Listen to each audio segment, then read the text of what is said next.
You are about to witness history in the making.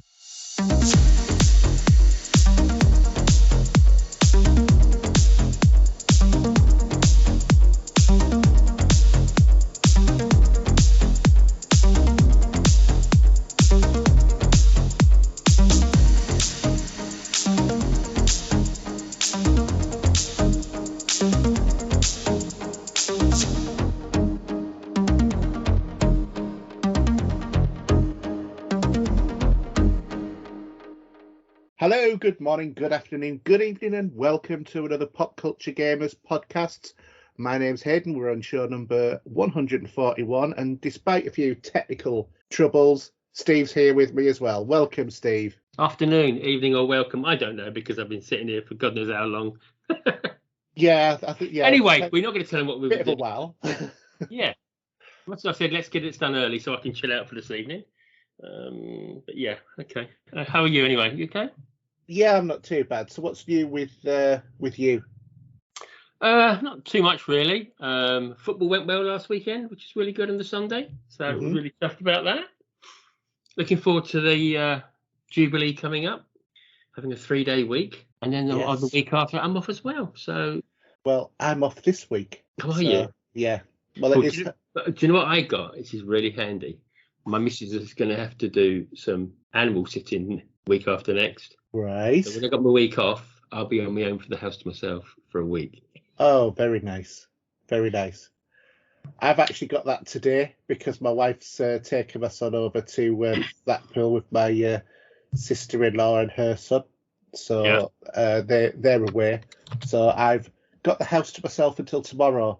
And then I'm going to go and see Alan Partridge. Whoa! Is that tonight, is it? Tomorrow. Of course it is. Yeah, that's right. Yeah, tomorrow. So, they're going to be back just in time for us to nip there. So that's going to be really good. Looking forward to that. And I went to see the Pet Shop Boys last night. Yes. How was that? Because, I mean, I saw them probably 2 years ago now. The last time I saw them at the Bic. Yeah, it was fantastic. I mean, this is...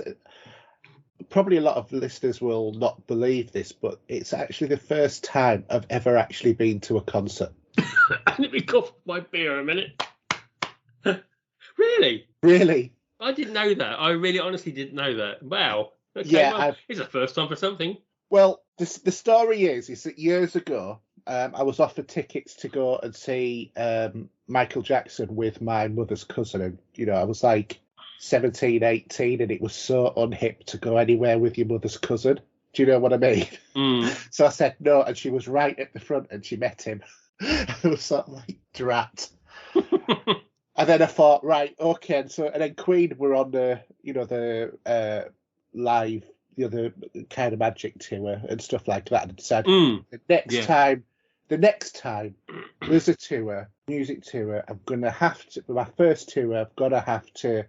Have Queen pop my music cherry. Let me just say that by the time the next time could have come around, he pegged it, and you thought, that's just difficult. Yeah. And I thought, sod it, I'm not going to go and do this. And then, quite ironically, last month or the month before, I can't remember, it was a couple of months ago. Actually, before that, before COVID, we'd planned to go and see their Dream World tour because it was coming out in 2020, was it COVID? Yeah. And it got cancelled because of the restrictions. So we got our money back because we thought, we don't know whether or not it's going to be cancelled for 2021. Clearly it was, because it's on this year. So anyway, about a couple of months ago, we were, my wife and I were both off having a day together. And she'd just gone and switched on the TV, and Mark Boland was on, and it was on a +1. So it's kind of like, I always feel like a +1 is something that you shouldn't be watching because it was already gone. Do you know what I mean? But anyway, it was a +1, and he was talking about his latest single. Said, "Oh, I've done a single with the Pet Shop Boys." And then they played it, and I thought, I wonder if they ever did that tour, or if they've got a tour planned. Knowing the fact that Neil Tennant's 67 years old, it's not a spring chicken. You're about Mark Harmon from Soft Cell, aren't you? Yeah. Yeah, because I heard that song. I've seen the video to it, and I was quite it was not bad actually. Just still talking about that for a minute. I mean, it's when Mark Harmon's sitting in an ice cream van. Yeah. In it, but so that prompted you to just double check where they were at the time or what tour was going on. Yeah, I wonder if they've got another tour planned, because obviously, like I said, with Neil Tennant being 67 and Chris Lowe being 62, so it's like a tour is a demanding thing. And anyway, I looked on and I said to my wife, "Oh, Jane, they're on tour." She said, "When?" I said, "Now." And there's a ticket in we could get tickets in 2 months. And there was like 20 tickets left in the arena. Oh, really? I've got 3 together. I'm surprised you got 3 together like that. It might have been scattered. You over there, Mrs. over here, and so. Yeah. Well, no, we got 3 together. As a matter of fact, I've just looked online while we've been talking on the, before we started the show, because we decided we'd go and see Dave Gorman. Apart from the fact I can't get 3 tickets together, so we won't be going. But anyway, so I booked the tickets there and then, because I thought those things are going to be, taken up like hotcakes. So we've been waiting, and it's my wife's birthday on the 30th. It was sort of like a nice birthday thing for her as well. It was first time my son's ever been to a concert, first time for me. Yeah. I can't believe. Honestly, I'm gobsmacked. Honestly, really, I'm gobsmacked. I didn't really realise that. Don't get me wrong. I've listened to gigs in pubs, but I've not been to a concert. Yeah. No. It's just, I love music. I appreciate music, but I hate crowds. It's I just don't like being in crowded places. I like lots of space, and I'm not claustrophobic, but I just don't like the hustle and bustle of it all. But anyway, we went, and it was absolutely fantastic. I think the thing that kind of like got us, though, said it starts at 6 o'clock. No, that was when the doors open. It starts at 8 o'clock. Yeah, but you might. Who was the support, by the way? Or was there no support? Interesting. Yeah, because we had when we went to see Simple Minds recently. They said sorry, the support they were going to have weren't going to be there. So what they did was extend the show. So they had it in 2 halves. So they said, well, when we finish, don't go home. We'll be back. We'll do the second half of the show. So their set list was huge for that. Actually, they were on for 2.5 hours. Incredible. But I suppose due to COVID and stuff like that, maybe still a thought of that. Maybe that, having another band tag along with you for 36 days on a tour or whatever it might be. Who knows? Yeah. But, I mean, they were absolutely fantastic. I mean, the music is, well, it's the Pet Shop Boys. Either you love them or but the sound, and also what I tell you, when I've still got some videos sitting around in my PC, but the sound quality is superb. Oh, yeah. So, you're surprised how much goes into that setup, for someone like a 67-year-old to sing or talk, as the case may be. Do you know, and you've actually hit something on, it's like, I know I'm going to go and see Elton John, and no offence to Elton John, but he's pretty much lost his voice, and he kind of shouts more than he sings now. And I don't mean that any disrespect to him. He's getting on in years. It's his final tour. I can't wait to see him, but I know I'm not seeing him. Is that an outdoor event, is it? No. Is that an indoor one? Arena, yeah. But and I don't mean any offence to him in that. It's just one of those things of when you're older, your voice does go. But Neil Tennant, his voice sounded exactly the same as when he was in his 20s. It's funny you say that, because I was showing we had a new contract start with us, and he's into music, and he's got like he does events with music with his girlfriends and stuff, and I showed him a video of the Human League recently from November last year. He said, God, they sound that bad. Don't sound bad at all for someone that's rocking like that. And there's actually going to be an outdoor live concert for the Jubilee, isn't there? Yeah. And Duran Duran are headlining it, apparently. So it's going to be on BBC One and iPlayer. I'm going to probably keep an eye out for that. See what that's like. But definitely. You know, yeah. There's a. I mean, I think it's on a full swing now. Tours and that. I really don't come because I have a couple of websites where I get my favourite band's emails. So if something's going on, I get to hear about it. Well, I didn't about the Pet Shop Boys. Funny enough, I don't know. I might miss that one, but yeah, unless they're not in my favourites probably. But yeah, it's I'm always keeping an eye out for who to maybe go and see. You know. Yeah, I mean, I must admit, the one that fly in the ointment for the whole thing for me is obviously I'm a bigger lad, as we all know, and the thing that got me was they only did up to large in t-shirts. And it's sort of like, oh, what the merchandise? No way! I mean, this one is all right. I'm not going to boast, but this one here, for the simple mind, you can see I've got in here. This one is a bit bigger than that, and they're all sizes. You know? Yeah, no, they only did large in t-shirts. I said, well, what about the jackets? Oh, we've only got those in mediums and is that smalls. What they had left in stock? Was it on the tour or? No, the tour was only halfway through. And if you know what I mean, I was really hacked off because my wife and my son both got a t-shirt each, and I didn't. Can you go in their web store, pick one up from there? Maybe, but I was really hacked off about that. Yeah, so I always like to get a t-shirt where every time I go and see a band, I like to go get something from the merchandise. Yeah, so even though it's a bit more expensive, but how much you pay for it? Oh, they were like 35 quid. Yeah. I bought like a pin set and the book thing, that they always do. Oh, so yeah, the tour cat album sort of. Yeah, the tour catalogue sort of thing. Yeah. But I didn't want that program. Yeah, that's what. Yeah, but I didn't want that. I wanted the T-shirt. Do you know what I mean? And I was like really hacked off about that. That was a real fly in the ointment for me. Yeah, I mean, I love having my programs. I mean, there's one there, for example, for the Worlds. Yeah. And it's signed by Jeff Wayne at the bottom. Nice. So, yeah, and I love programs. They're a bit of something to have to remember what it was, the time there and that. So I always like to pick up something like that, pick up a program and a T-shirt. Yeah, definitely. Or in case with OMD, they actually had some vinyl there for sale. So I was like, fly to ultraviolet light. I can't help it. Yeah, brilliant.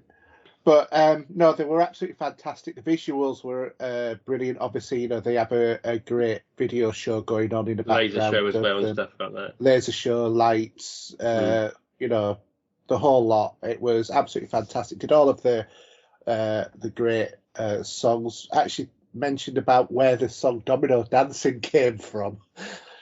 I gave a story of it, explaining of it. Evidently, they were on holiday with one of their friends in, I can't remember where it was somewhere hot and exotic, and they ended up playing dominoes on an evening, and the friend kept thrashing them, and every time that he beat him, he did a little dance, and then we called that the domino dance, and that's where the song Domino Dancing comes from.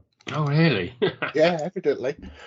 That was from, them themselves saying that on stage, so presumably it must be true. So, yeah, but that was absolutely, it was brilliant. I did some videos. My son, bless his cotton socks, was recording on his, phone as well. Some stuff, but I'd hate to see what his footage was like because I was trying to keep mine steady. I think he'll look like he was standing in the middle of an earthquake while. Did you have a Steadicam on as well? Because I let you can on certain you can put a Steadicam on to help out the site shake. Not that your sons would probably be sort of jumping up and down with the phone at the same time. No, I wasn't jumping up and down and all that. But what I'm going to do is I'm going to try and even out some of the movement even more with using DaVinci because I'm sure that there's an ability to do that on DaVinci Resolve because I've really sort of like got into that for doing video editing now. Yeah. As you will all probably have noticed, the number of Beat Saber maps have been showing people, which I've now got them booked up right the way through until middle of June. To be fair, I think after about the 4th, I think I've gone on to every other day. But there's a load of new songs. And you should have seen now the Ghost Protocol one, Steve. Oh, you probably did hear that. Go on, carry on. I said you should have seen the Ghost Protocol one by now. Oh, I might have missed that one. Yeah, that's on there now. But yeah, there's some great ones, and I've got ones coming up like the Addams Family and stuff like that. But in Beat Saber, I've also now added an avatar, so it's got an avatar playing the with the lightsabers on the third person sort of point of view, which looks quite cool. Yeah. So yeah, there's but Pet Shop Boys was absolutely fantastic.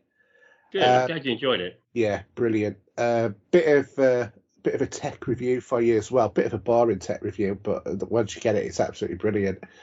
I got a robot vacuum cleaner. I mentioned it before, and you've got and bought one yourself. Mine's the Bugatti BG750, and this one I got from Amazon, and it links up to your Amazon Alexa, and Alexa's just about to go off now. Alexa, stop.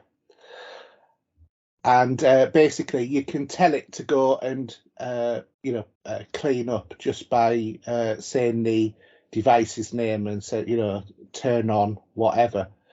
So of course, me being me, I've called mine Colin because he Collins the house. But also because it's a reference to the Hitchhiker's Guide to the Galaxy. Which I think is probably what it would be by, even when we said this earlier, actually. Yeah. But so if anybody knows what that reference is in the Hitchhiker's Guide to the Galaxy of Colin, other than Steve, because Steve already knows it, then put your answers on our Facebook group. On a postcode too. Yeah, no, put them on a Facebook post or reply to the tweet for the podcast this time, just to see if anybody else does know it out there, or if I am just the quintessential Hitchhiker's Guide fan. There's a hint for you guys. But I'll tell you what, it's absolutely fantastic. Seriously, the robot vacuum, even my wife has been amazed by it. And I mean, we've got a Dyson, which we hoover up regularly, and this thing was picking up more stuff than the Dyson was. Yeah, we have a Shark, and that's losing its slack a bit. Yeah, yeah. But it's absolutely fantastic, and it goes and learns its environment. It identifies stairs and stuff like that, so it doesn't fall down them. And you can put magnetic strips down to make it avoid certain areas. So, I saw that. I was looking at a video today, actually, funny enough, about them, and I saw that even the video for the one of mine, and then I thought, what's that strip for? And they say what it is. I get it. Yeah, you put that down on the floor, and then it detects when it's going over it and it stops, so you can put it like round the dog bowls and stuff like that.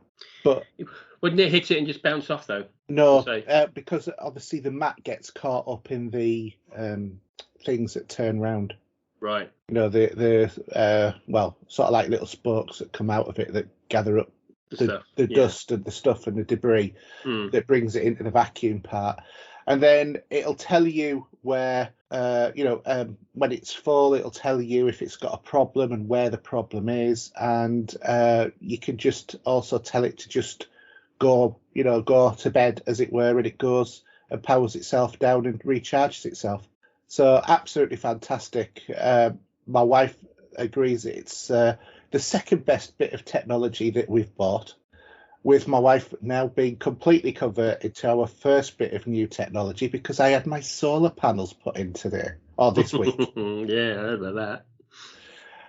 And this has been absolutely fantastic. I was a bit nervous about it because obviously it's spending a lot of money.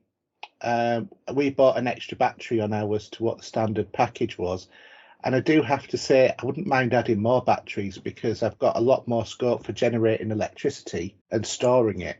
But basically, this isn't on any sort of like package deal where you get a company that you can run that get you free electricity, but they'll take all of the costs for generating, for any money that's generated going back into the national grid. This is all owned by me. Okay. So basically, it took 3.5 hours to install. That included erecting and taking down the scaffolding to get on my roof. Yeah, I saw the pictures of that. Yeah, and basically what they do is they put solar panels on. I've got 12, and then they put an inverter in your loft together with your batteries. Now you might be thinking, why do you want batteries?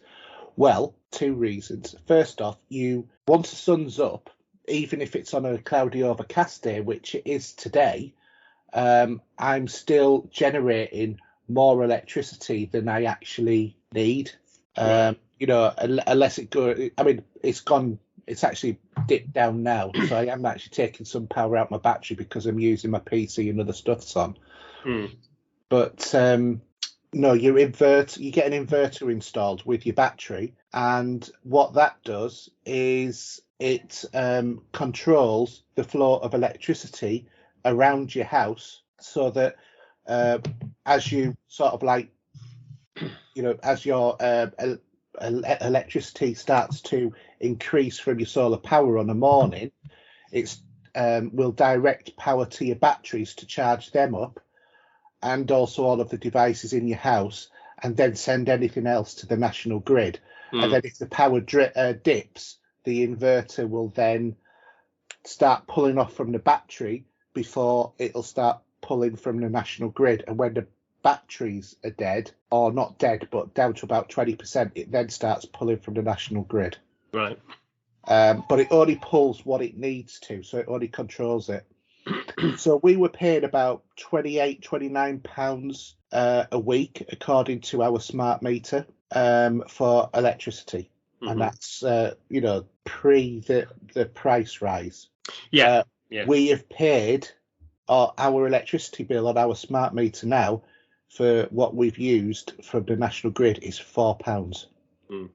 And that's since Monday. That's going to help you tremendously, though, isn't it? Absolutely. Not that it's about getting it at the right time with what's going on in the world at the minute, especially with gas and electric, and the price. People saying that our bills are going to go up by October by £800. It's ridiculous. Well, it's another 53%, isn't it? So that effectively speaking, that means that electricity will have gone up by about 110% in less than a year. We'll be paying this off for months. Yeah, till it goes down. It's not going to go down that much, though. Let's be honest. When does anything go down? It never does. It'll stay where it is at the best. I mean, we had 150 quid go in to our account from the council for the free payment regarding the heating and electricity.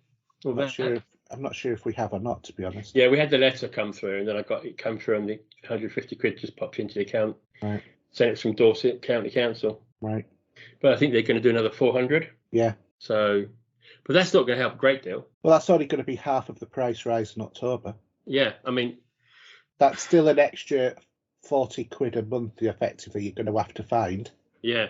I don't know about you, but my bill at the moment is capped at £129. Yeah, you see, my bill, I was paying £150 a month. Yeah, so I've got 129. I've noticed that because we're not using gas for central heating, that we're only on gas for 50p a day roughly now. Yeah. Not 5-6 quid. Yeah. So the only thing that's going to be heavy would be the electric bill. But I'm hoping when they do the recalculation that we might hopefully be better off because we're not using gas except for a bath. And that's all it's for, actually. Yeah. Just to hot water for the sink or stuff like that. Yeah, it's frightening when the governor got to do something about it. I mean, I don't know where they stand with it because people are going to have to start cutting their cloth. Well, who knows? I'm quite sure that the multimillionaire Rishi Sunak and the multimillionaire Boris Johnson know what it's like for normal people. Yeah, absolutely. Yeah. There may have been sarcasm in that statement somewhere. Absolutely. But then again, let's not get political. No, I'm just got Destiny on. Let me just land anyway while we're talking. Playing Destiny while we're talking, isn't it great? It's nice to know that we have 100% commitment. It is 110 actually, 110. So I'll get it ready for when we talk about what we're Yeah, doing now. it's 100% commitment to Destiny. 10% to the that, and I've got podcast. Microsoft Flight Sim open as well. So. Anyway. So yeah, but I mean, obviously the solar panels are really, really expensive to buy, but with the cost of everything that's going on now with power, that means that my payback time is going down from 10 years to probably about 5 years. Were you going to get? Did you get a grant for it? No grants. No help. No That's grants. unusual. No help.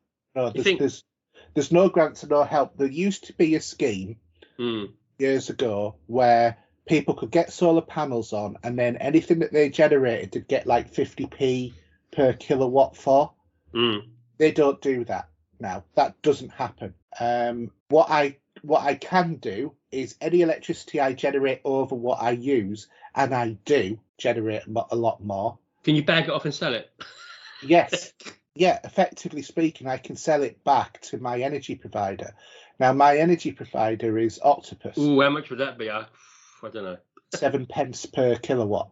Oh, really? Yeah, but when you bear in mind, on a normal day, without using a washing machine, I'll be, with myself and my wife working from home, we'll be using probably 0.8 of a kilowatt between us, with everything else on in that we need on in the house.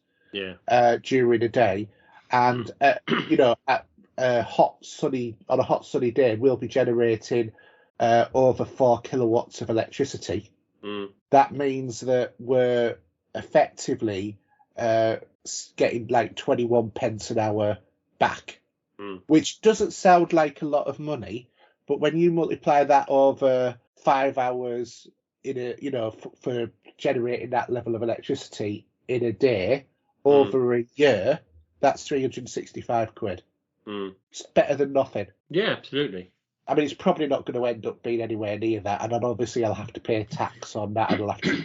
Well, yeah, but we know the government like to screw us over with tax any way they bloody can. They don't give it out; they take it all the time. But anyway, but what I don't understand with the energy crisis the way it is, Rishi did the massive thing of cut VAT by 5%.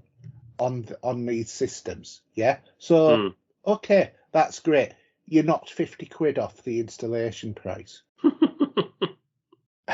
That doesn't really cut it. Cut that out entirely, and actually have incentives and give people, grants for putting on these things on the house, because it feeds stuff back in. It means we're not as dependent on other countries for power. And it feeds in a national grid. This is what I don't understand. The other great thing about it as well is, if the street goes black, I have 2 plugs on my batteries, which I can then run an extension lead from the batteries into the house, and I can put on, like lights and stuff like that. So I still have power as long as my batteries hold up, which effectively means I've got an incredibly expensive UPS system for my PC. Yeah, I know. So you tell me, and it's for that. So just for the gaming. All right, I can game with what I've got on my PC. I won't. The internet will be down, but then you can plug your router in maybe, so you might be lucky. And yeah, the one thing that's been the biggest benefit out of it all, though, was I've for years said, do you know how expensive it is with my wife with, using the oven? Because she'd like go on, turn it on before she goes out to heat it up to power, and then she'd go out, be out for 2 hours and come back and then put something in. I said, no, really? Yeah, seriously. Oh, it did my head in. I used to go and switch it off. I said, do you know how much electricity you're wasting? And she was like, no, I'm not. You just been, because this tells you how much electricity you're using at any one point. She went, Jesus Christ, I didn't know we were using that much of electricity. I was like, really? 19 years of marriage? Me telling you? No one's told you? Really? Are you sure? Seriously, I could not believe it. Could not believe it at all. But anyway, I mean, obviously these are not things that everybody can have on. You've got to have the right sort of roof. You can't be overshadowed. You can't, there's lots of things if you're renting a place, obviously you're not going to put that on it for your landlord to gain the benefit out of and stuff like that. But if you can get it, God, go for it. Seriously. I reckon you probably see a lot of that. People that can may do. I mean, if this crisis keeps up the way it's going, I think a lot of people will maybe go for it. They'll have to. They'll have to, because it will be cheaper in the long run. So, yeah. I mean, I don't know. I mean, there's a lot of poor people out there, should I say, as in really single mums that can struggle, and and there's people out. It's not good enough, because there's people now stealing from the shops for pasta. Yeah. Because they can't afford to eat, because they need to keep it's horrendous. It's horrendous. This government will blame the Ukraine. The Ukraine has had an impact, with Russia. I mean, not only Ukraine. I mean, Russia's invasion of Ukraine. They will blame it. This is why the world the way it is. It was already going this way. Russia's just hastened it along, and the government has completely failed to act. Yeah. But anyway, moving on to my last bit, my gaming chair broke as well. My Empire. I saw. Yeah, is that why you picked up that little image I saw the other day? Yeah. So the gaming chair that I've had for ages, and I had a lovely conversation with my wife, who she said, my back's sore. I need someone to support my back. No. Oh no, I didn't say that. I said, okay. Effing hell, my chair's broke. She said, what's the matter? I said, well, it's this, and I've tried to do this, and my wife can get quite hands-on, and she was like, oh, it's just you not bit, because I bought something to fix the chair, but the piston thing, the hydraulic, had got so far wedged in, and we tried everything that we could, and she tried, I tried, we went round my next door neighbour, was very handy. He couldn't get this bloody thing out, so we couldn't fix it. And it was sort of like, oh, God. So I sent back the repair kit for the chair. I said, right, I'm really disappointed that chair. I loved that chair. It was really comfy. And she said, well, you'll have to get a new one. So I went, oh, okay. So I have to use. I got something like this. Like, I tell them, a chair. Yeah. See it, wooden thing. Hold it, a little cushion there. Mate, that's mine. Yeah, I can see that. Yeah, it's all right. I saw the image of it. Yeah. But while you're talking about chairs, I've got my comfy chair for TV and gaming. If I do that, Yeah, you've got like a lounger, yeah. Yeah, and then the bottom bit, feet go up. Yeah, I've got a 2 feet. I was given it. Nice. I've got a 2-seater sofa and a stool. But yeah, my new gaming chair is a Razer Tarek Pro gaming chair in black and green. Really nice, really comfy. I looked on Amazon, 327 quid. I looked in Curry's, 219, exactly the same chair. Wow. Yeah. Well, your Curry's don't know what they're going for. No, so I thought, before they put that price up, I'm going to bag that. Not bad. Yeah. And then my wife turned around and says, oh, they're a lot more expensive than I thought. I said, well, actually, that one was £100 off. And to be fair, for some of the gaming chairs, and also, to be honest, some of the ones that will actually support my weight, it was sort of, you had to pay a bit more. And plus, so it's cool. Yeah, okay. So I know that's a massive sort of update, but I wanted to tell you guys about the solar panels and the robot vacuum cleaner, because they are actually really quite good, and we are on about tech on this as well as movies and games. So hope that's been of interest to any of you. So, Steve, anything you want to add?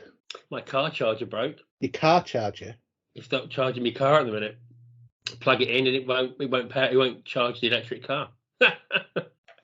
So, luckily enough, I have a fuel card with a company which is an electric one. And have you heard of the Marston pubs? Yeah. So if you look at a Marston pub, you might see a couple of Osprey chargers sitting there on the road. They're 50 kilowatt chargers. So I've been using that with my card to charge the car up. So how much do they charge you per kilowatt? Oh, I can't remember. I have to look on the app. But I don't worry about it because the card is part of the company. So I just have to, I can just get the touch RFI, scan it, plug it in the charger and sit there and do a bit of work while I'm sitting there in the pub.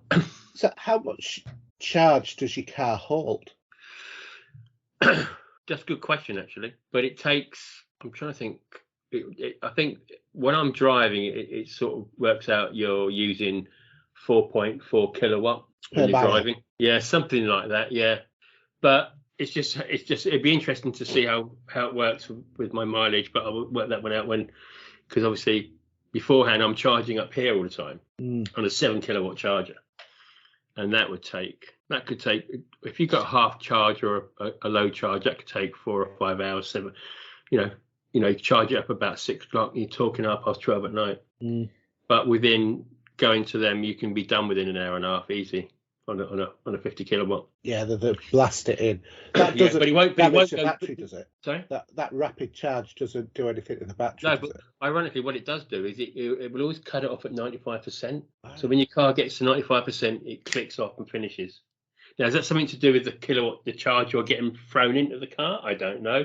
But then it doesn't matter because I'm getting, when I set the car up to drive, I'm getting about 270 miles at that point, which is probably, and then I can go somewhere, charge the other end and come back again if I have to. It's fine. To be fair, on a normal petrol car, you're probably looking at about 300 miles for a tank, aren't you? Yeah, but it's costing. I think I was trying to notice it flashed up in the actual screen on the unit when I was sitting in the car. I think it was something like 26 quid or something to fill it up. If you're going to fill it up, compared to you filling up a big diesel vehicle and you're spending probably over £100. So what's it at the moment? 181p per diesel. 179.9 for diesel where I am. Yeah. I filled my tank up. It cost me. Well, actually, no. I got most of the way, but when it hit 90 quid, I thought I'm not putting any more in. And I stopped it. But and I was probably, and it had gone over 100. That's. But yeah, it's again, it's another way of helping out, isn't it? But having said that, though, if I put in like £100 worth of diesel, I'll get 480 miles out of it. Yeah, I mean, you don't travel far a lot anyway, do you? So... No. So so that would stretch that out probably to about 500 because I wouldn't be doing starts and stuff like that. It'd be constant cruising. Yeah. But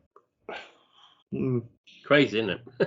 But I'm getting it repaired. Hopefully, or they're going to replace it on Monday. So, are you with Octopus Energy? No, I'm with Utility Warehouse.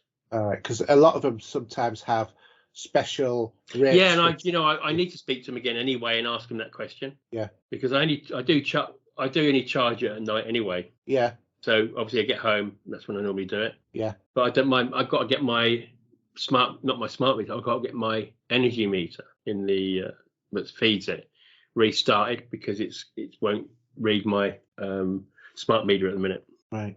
So I don't know what I'm going to be crying in spilt milk for when we see the electric bill, because obviously I use the charger to charge my car up as well. Yeah. But some of that balances off a little bit. So look, for example, this month I think my reimbursement on the mileage was about £126, which my bill was, I think mine was 129 for gas and electric. So theoretically I thought, well, that's sort of paid for it in a way, if you know what I mean. So that irons that out a little bit. But it's a crazy world we're in. I think it's absolutely mental, isn't it? Yeah, something will have to change, but yeah, who knows what. Nothing else really is going on. A few bits and pieces come in the post. Stephen King movie finally arrived. That came out of the blue from Savvy. That was Cat's Eyes. I watched a Stephen King movie this week. Yes, I just noticed. Yeah. And yeah, so yeah, a little bit of gaming, a little bit of Destiny, a little bit of Microsoft Flight Sim, and some movies we should talk about later as well. Yeah. Right, well, we better get on. The one thing I did forget to mention about the Pet Shop Boys, really nice touch that they did, and that was Depeche Mode. Obviously, Andy Fletcher died at the age of 60. He was the keyboardist and founding member of the group. They dedicated the last song to him on there. Presumably they would have known him personally because they were all around in that sort of time. But I thought that was a nice touch as well. Yeah. So also another bit of news. I've been in contact with Alan, and had word from him to say this is all right to say, but he wanted to let everybody know that, he's back to good health and he's heading in the right direction. So far as one day he'll try and do a catch-up show if possible, but obviously we're not pressuring him or anything like that. We're just really delighted to know that he's on the mend and he's doing well, and just keep it up, Alan, and just take care of yourself. Yeah, good. Nice to hear you're getting there and you're back to work, and it was all good. Yeah, good stuff. Anyway, let's move on to Gaming This Week. No longer a dream, but a reality.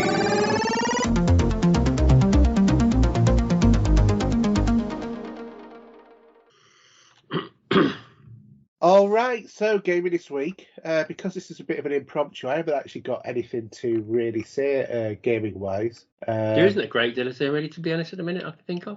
No, I don't think that there is. But anyway, we'll move on to the new releases, shall we? Do you want to do those, Steve? Yeah, okay. So, 31st to the 5th, we have The Last Taxi, platform is PC VR. Then, also on the 31st, we have Insomnia Enhanced Edition for the PS5. For the 2nd, we have Diablo Immortal and Gigapocalypse. And from the 3rd, we have Empire Dukes of the Far Frontier on PC. For the 7th, we got Spellforce 3 Reforced on all platforms. For the 9th, we have Pro Cycling Manager 2022 and also Tour de France 2022, but they're both cycling anyway, so you can get that. On the 10th, what I'm looking forward to is The Quarry, all platforms. I thought you were going to say Mario Strikers Battle League there. Hey. And I thought that would have been a Switch. Yeah, on Nintendo Switch, we got Mario Strikers Battle League as the last one here. But The Quarry, I'm really looking forward to. Right. I must admit, I'm in two minds about Diablo Immortal, because it's not Diablo 4, is it? It's No, not yet. We're still praying the gods for that one. Yeah, this is that one that they came on stage and showed everybody. Was that a mobile one or not? Was it? Yeah, it's basically they've converted a mobile game into a PC version, if I'm not mistaken, and everybody's sort of like really hacked off about it. So I don't think that that's going to do well. But so such as it is. Anyway, subscription games. Strangely enough, we've not had anything from the boys in blue or the boys in green, have we? About what's coming in a couple of days. So unfortunately, we can't update you for that. But on Twitch, the games available there are Far Cry 4, Escape from Monkey Island, Astrologaster, which I actually played on when it was on Game Pass, and it was okay. It was a weird sort of game. Across the Grooves, Coleco, and WRC 8 FIA World Rally Championship. And then on Epic, if you pop over there right now, on the Epic Store, you can get the BioShock collection for free. And that is until next Thursday, I believe, at which point it will change at 4 o'clock. If you've never played it, I think you should be shocked because it's worth playing. Doesn't matter what platform you play it on, fantastic collection. And to be honest, even if you haven't got a PC, you might as well go and get on your phone, subscribe to Epic, and get that ready for when one day you do actually become part of the elite. Excuse me. I've got a frog in my throat there. Carry on. To be fair, Steve, given the fact that it is older, it'll probably run on your PC as well as a game. Well, if I can't actually get Windows to work with Google and at the moment, No, this is true, but if you give it, if you get it working, it might be worth you just... No, I've got to shut this PC down. We know about that, but we're doing it in a minute now. But we're using the modern technology as best we can, let's put it that way. Yes, indeed. Anyway, gaming this week. So I don't really have much to say about gaming this week, other than the fact that I've been doing loads of Beat Saber, which I'm sure that you will all have seen, and hopefully you're not getting bored of it. But I've done a few new ones. You'll find that these have generally been released at lunchtime every day. They will then go on to a cup every other day. But I've done a load of Beat Saber maps, which are downloadable ones from Beast Saber, if you mod the PC version, including Star Trek The Next Generation theme. To be fair, that wasn't me playing it, that was my son, because it was on Expert Plus. and it's insane how quick that goes. Mission Impossible Fallout theme on hard, the Halo Combat Evolved, Cloaked in Blackness theme, Gimme Gimme Gimme by ABBA. I did a try of The Greatest Showman on 90 mode, where things come at you from 90-degree angles. Same, the map's the same, it's just the direction that they come from is different. I've also done things like La Isla Bonita, Backstreet Boys, Holding Out for a Hero, bit of Queen with Don't Stop Me Now, all that sort of stuff. And I actually had to go on Lego Star Wars The Force Awakens, because I thought that was one game I never really invested much time in. And after playing Lego Star Wars The Skywalker Saga, I thought I'll go and have a go. So I uploaded the video from doing the opening levels in that. So yeah, a few things have been stuck on our YouTube. Don't forget, youtube.com/popculturegamers.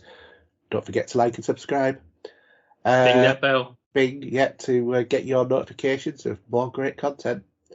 But yeah, so that's basically what I've been sort of playing, but still enjoy Beat Saber. It's such a good game at doing what it does really, really well. And they've just released a map, a ability to map songs as well, and have been sort of like demonstrating that. I've not watched any of the videos, but I'm sure we'll be seeing more custom maps coming. Yeah. So, but yeah, just keep an eye out on our Pop Culture Gamers channel for more content like that. What about yourself, Steve? You said you've been doing Destiny. Yep. So, Season of the Haunted has started. Okay. We have, just so you get an idea, if you haven't started yet, but we've got 86 days, 23 hours until that's finished on this next season. So I guess I have to buy the season pass then. You can buy them in. You can buy them individually, can't you? Yeah. Glimmer and that. Yeah. Not Glimmer, Silver. Sorry. Silver. Yeah. I don't know how much it is. I never do it it's that way. It's a tenner, basically. Yeah. Really interesting. Some nice little tweaks to it. I've only just really started it, but yeah, I hope to get on. Hopefully, we'll get on with that a bit more tonight. I might drop in with you then in that case. Yeah, honestly, it's I'm only level 7, and I only done 2 parts to the mini campaign you have with it. Mm-hmm. And yeah, I like the idea of the Leviathan. We're back on that. We've got a few buffs and a few other weapons, but yeah, it's Destiny and it's good fun. It's easy to play, you know. Yeah.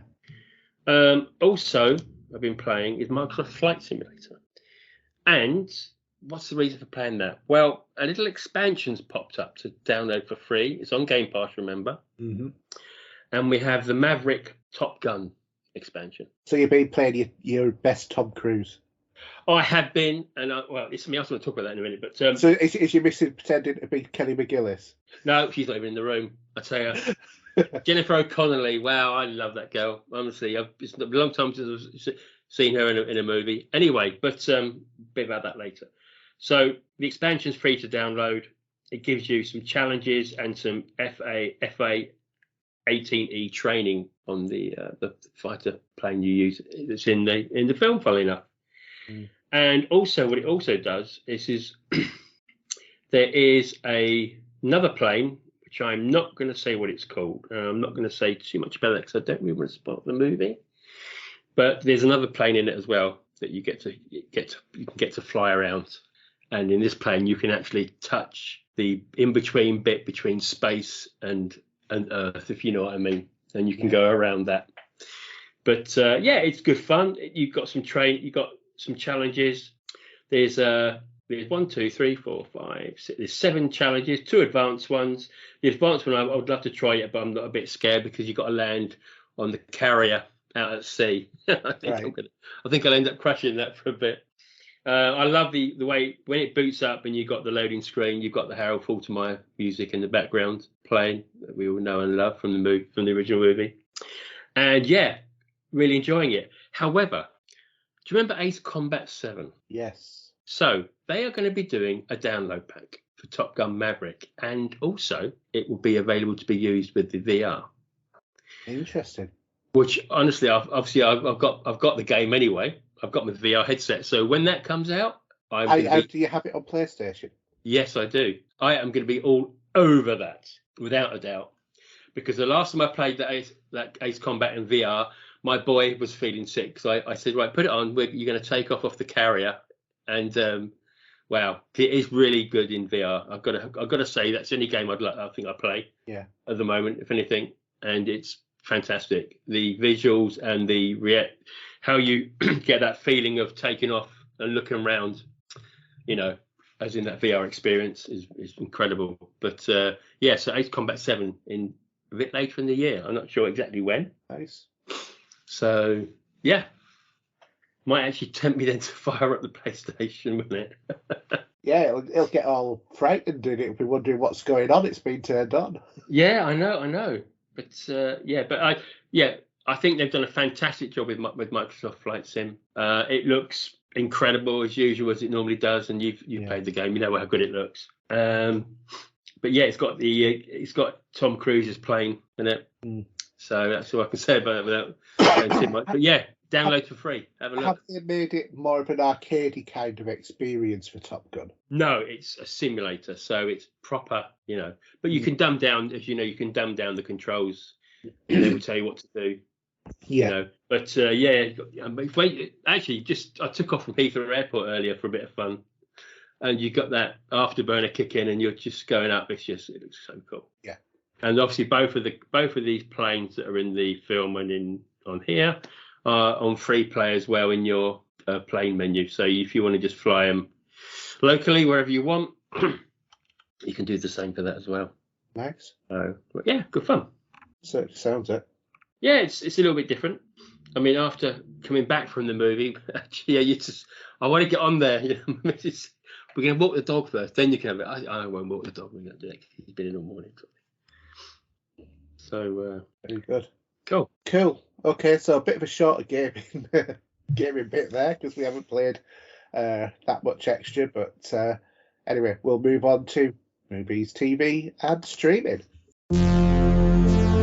In quest of a better life,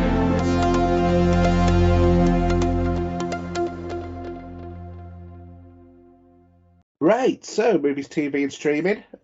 Anything you want to bring in the news there, Steve? I think there's probably only one bit of news really at the moment. It's about Ray Liotta. Right.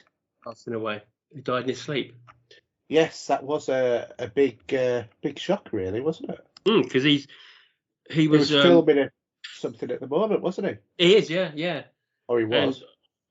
And I was just going back to when did I first see Ray Liotta in a movie? And I've got a funny feeling it was a baseball movie. No, definitely not what I've seen him in last. No, that was the first film. Obviously, he's well known for Goodfellas. Yeah. He's even in Grand Theft Auto Vice City, isn't he? He was in Revolver as well, wasn't he? Yeah. But his filmography, I'm trying to think there what it was. So it was Field of Dreams he was in. He was one of the ghost baseball players. I never realised that. Yeah, if you go back now and saw those scenes when they come out of the cornfield, he's one of the character that's talking to Kevin Costner. Wow. And obviously he's been in so many movies. But yeah, and I think everyone's going to talk about Goodfellas, aren't they? Of course, yeah. Highlights his career. But never forget that he did have a bit of a run-in with Hannibal Lecter in Hannibal. Oh yeah, he was the guy who had these brains sliced and him, wasn't it? Yeah. At the end, when Starling wakes up in his house and she goes downstairs and he's sitting at the table and he's picking off his brain. Yeah. But yeah, real shame. Yeah, there seem to have been a few people die on the same day as him because there was from Depeche Mode as well, and a couple of others. There was what was the guy from Star Wars? That was about a day before, I think, wasn't it? One of the creators of this in special effects, wasn't it? Making the guy who actually made the design for the Death Star. Yeah. I forgot what his name is, but you did the post. I did, but I've forgotten what his name, because it's one of those things that you come across for. Oh, that's a shame. Yeah. No, I can't remember what his name was. Yeah. But they normally always come in threes, don't they? Colin Cantwell, concept artist who designed iconic Star Wars spaceships, died at 90, so he had a good innings. Unlike Andy Fletcher, who died at 60. Who was he, sorry? Andy Fletcher, Depeche Mode. Oh, sorry, yeah, of course. Yeah. But yeah, so there's not much more news, I think, at the moment. No. Oh well. I mean, there's obviously we had with the TV side, there's been so I did post about this, some rumours regarding how the new Doctor would be coming into the show. And from what I've read and heard is that there's possibly going to be 3 episodes with David Tennant before he comes in. And so the rumours going around is that actually Jodie Whittaker will be regenerating into David Tennant, which I think if it does work like that, that would be a great idea. However you look at it and think about it. Yeah. And again, if you look on social media on YouTube, there's loads of people posting videos. You can see the filming going on in Camden in London. Have been last week. And they obviously have had another person who's one of the characters from the new season called Rose, but don't get it confused with the original Rose Tyler. Yeah, because when I heard that, I thought... Yeah, because I showed you that photo, didn't I? Yeah, and I was sort of like, why are they recasting Billy Piper? Who wouldn't want more Billy Piper? Yeah, but my thought is, and I've read this as well, that it's possibly that it is Donna Noble's daughter. Yeah. From what we're hearing. But I'm not sure of the timeline for that. Because we don't know how far David Tennant's going to be pulling her back into the universe, and because obviously she's lost her memory and was back to being the dippy woman that she was beforehand. But we'll wait and see on that. Yeah, it'll be interesting. Also, we have the second series of The Flight Attendant. That's now coming up shortly. They will all be on Sky. I'd never watched that, and because that was coming on, and I thought, oh, that looks interesting. Me and my wife watched it. It's a good show. I loved it. Yeah, we binged it over 2 nights. It was brilliant. Good show, isn't it? So that's coming out. Funnily enough, when I was in the cinema this morning, they used trailers or bits of a trailer for the new take on the Midwich Cuckoo's book, which was obviously Village of the Damned. Yeah. That is coming out shortly with Keely Hawes as well on the TV. Stranger Things is about to be kicking in as well, I think, on Netflix. So, and obviously from the Disney World Plus, Obi-Wan has now raised its head. Have you seen it? No, I've only heard some good and bad reports, but obviously you will tell me what you think. Yeah, I'll tell you what I think. Yeah. I think that's about it really on that side. Okay. Well, cinema releases, we've got Men on the 1st of June. On the 3rd, we've got Dashcam, Bergman Island, The Lady of Heaven, and Elizabeth, A Portrait of Parts. And then on the 10th of June, we've got Jurassic World Domination, which I'm quite looking forward to. The Righteous, All My Friends Hate Me, and Leave No Traces, and Listen. So that's that. Blu-ray wise... do you want me to do it or not? Yeah, you do them, yeah. Because I can see the highlighted ones anyway. But I'll come back to you in a minute. So the Bride of Fu Manchu, and the Castle of Fu Manchu are all on Blu-ray. We got a re-release of the Dark Knight Rises Ultimate Collection in the Steelbook version. Also, we have the Face of Fu Manchu on Blu-ray. This is for the 30th of May. On the 6th of June, we got, a re-release of Basic Instinct 4K Collector's Edition. And there's a couple of Steelbook editions from Zavvi I've seen that being re-released, which is the Batman 1989 and the Batman Returns Ultimate Collection 4K. Morecambe and Wise, The Lost Tapes. I would hope they would have the breakfast sketch in that.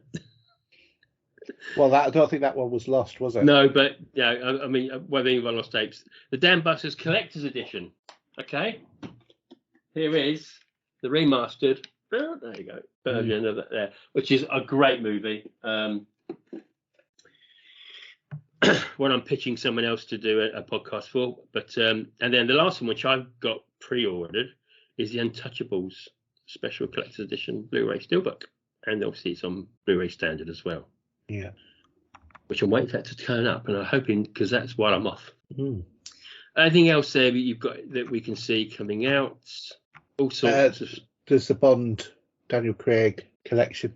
Did you mention that? James Bond 5 film collection, 4K Blu-ray and DVD. I can't see it highlighted, but there you go.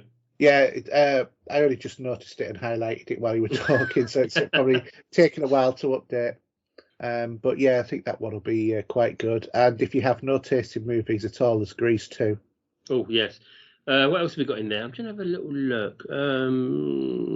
Yeah, I mean, that'd be expensive, wouldn't it? The 5K, 4K bumper edition of movies. It is. I'll tell you one that is really good. I forgot to highlight it.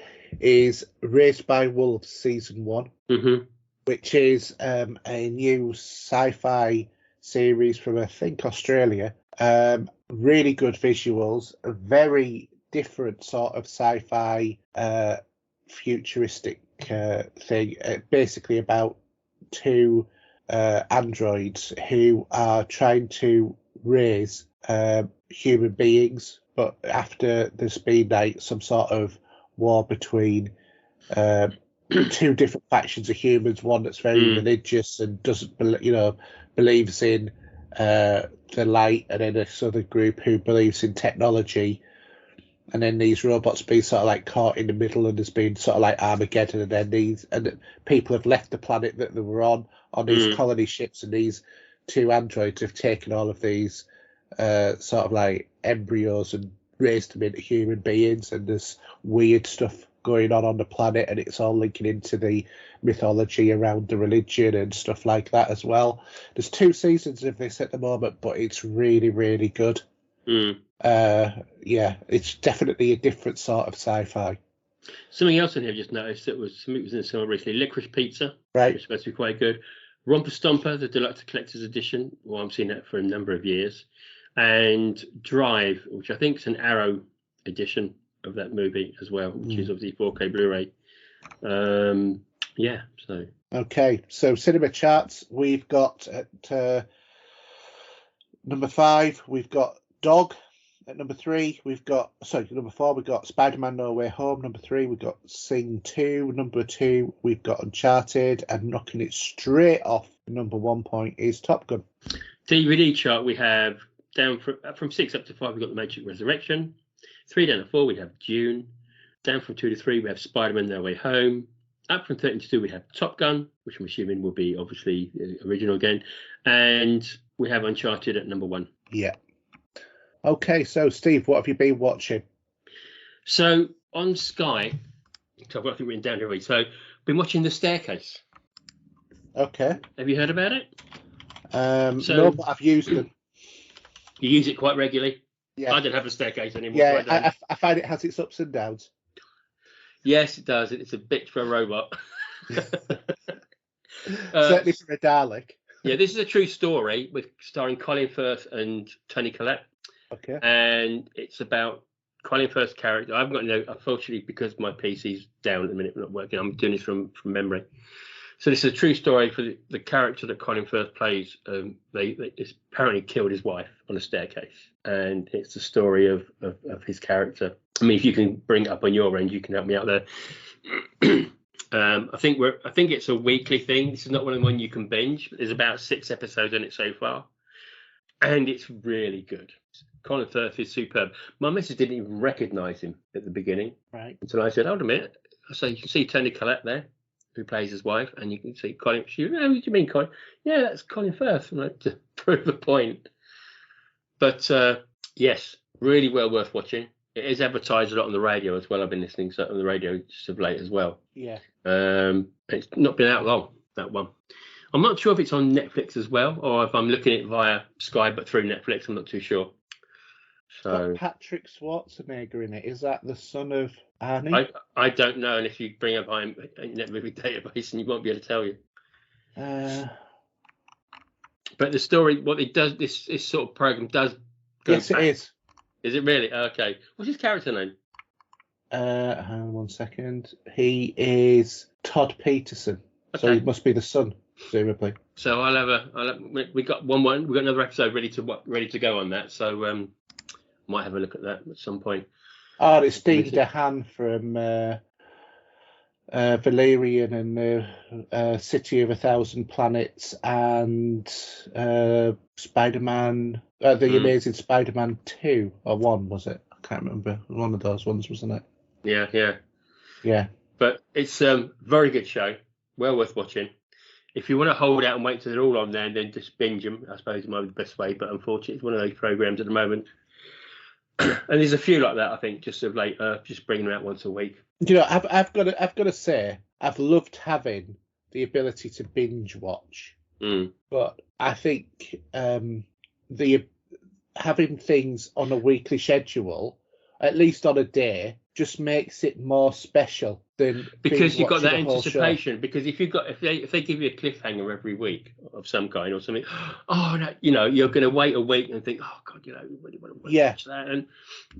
And I think back in the day when we had to do that because we had 4 channels and before the VCR came into play. Yeah. And I mean, you know, to give the example of going back a couple of years ago when Picard season 1 came up and me and Alan did that series of podcasts, that made that show really special, even if the show wasn't special, because we had great fun doing that. You know, talking about where it could go, where it would go, getting a lot right, getting a lot wrong, all of that sort of stuff. And season 2, I think, was probably stronger than season 1, but it dipped an awful lot in the middle. And it spent way too much emphasising on Picard's childhood to explain something in the future, which could have been done in like a scene rather than 3 episodes. Yeah. The ending was okay, but I think that would have been, again, more special if we'd have been doing that again. So, you know, I think that there are, you know, but Alan did say he thought it was utter garbage, by the way, I would say. Alan doesn't mince his words. I was trying to be a bit more friendly towards Sir Patrick. But yeah. So when you binge watched the flight attendant, how'd you get on with that? Because that was, honestly, that was superb. And I think she played, Kelly Coco played a fantastic role in that. And you didn't know what was going on it was one of those ones that you kept you on your toes, especially because of how the story progressed and what happened in the story and all that. Yeah.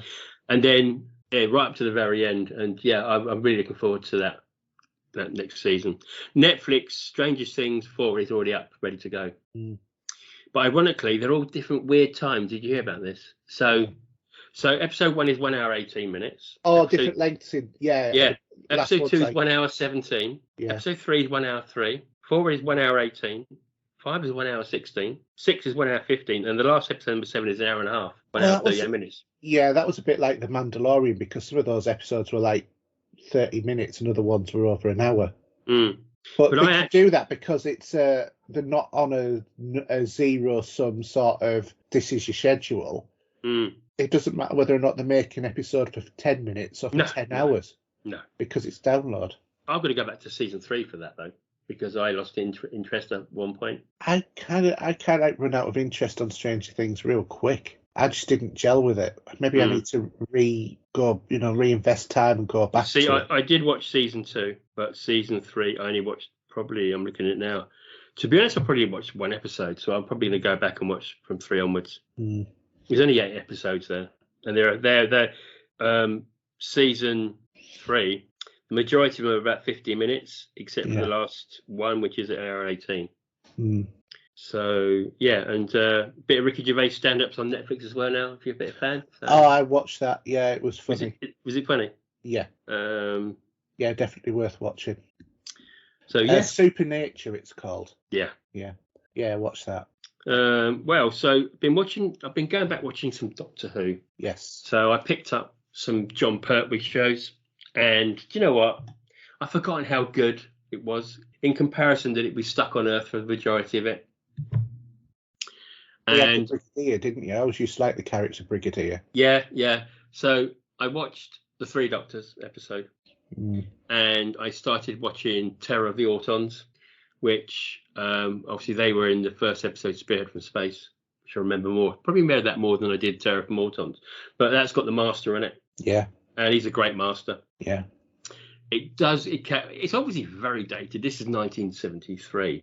But I think the extra content is well worth it, with some, so they call it sitting on a sofa, basically, with the members of the cast that are around still talking about the episodes and that show and story, whatever.